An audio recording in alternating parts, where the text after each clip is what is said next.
Before we begin, I'd like to apologize in advance. My voice will get hoarser and hoarser as we go through the video. I hope you find some entertainment from this or some humor from my suffering, because the show must go on. Alright, this is one of the cheapest laptops on the market. Is it worth it? May I introduce the Budget Tablety Laptop 3, otherwise known as the Microsoft Surface Go 3. Let's go over the raw stats.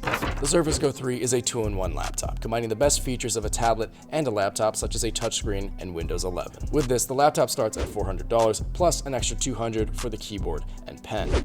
Oh my goodness. Ooh. In this price range, don't expect amazing specs like you would with a more expensive option, but you will be surprised with the value that you do get. Speaking of value, this laptop sports a 10.5-inch display with a resolution well beyond 1080p. 10.5 inches is quite small, in my opinion, for a laptop, but it is acceptable for college, especially when universities use these desks. Now, you can connect the device to an external monitor using the Surface Dock and USB Type-C, but that'll cost you extra.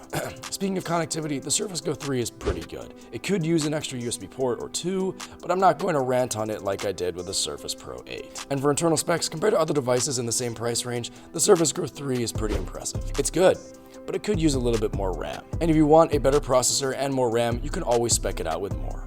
For storage, the laptop starts with 64 gigabytes, which is ridiculous. Imagine, there is a high chance that your phone has as much or more storage than your laptop. Of course, your phone might be more expensive than the laptop, but I expect better from Microsoft. However, if you're cool with it, then I'm cool with it. But if you want more storage, you can either spec the laptop out up front, or you can buy an external SSD.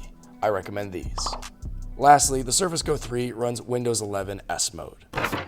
So does cheap mean cheaply made? Well, I don't think so. The Surface Go 3 looks pretty darn premium to me, even at $400. Well done, design team. However, is it worth it? $400 is still a lot of money to spend on something, especially when you're not going to use it. So if you are considering this laptop, ask yourself, what will I do with it? To draw? To take notes? To maybe be an add-on to my main computer? Valid reasons. I'm not judging, but the point is to find out why you need this item and what it would do for you if you had it right now. That will define its value for you, because you don't want to spend a lot of money on something just for it to sit in a storage cabinet. So try to use that line of logic every time you're on the fence about buying something, and try to stay disciplined with your investments.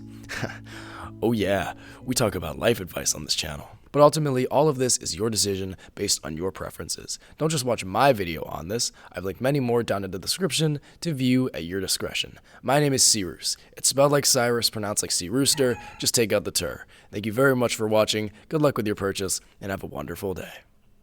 Oh my gosh, dude. It hurts my throat. Oh.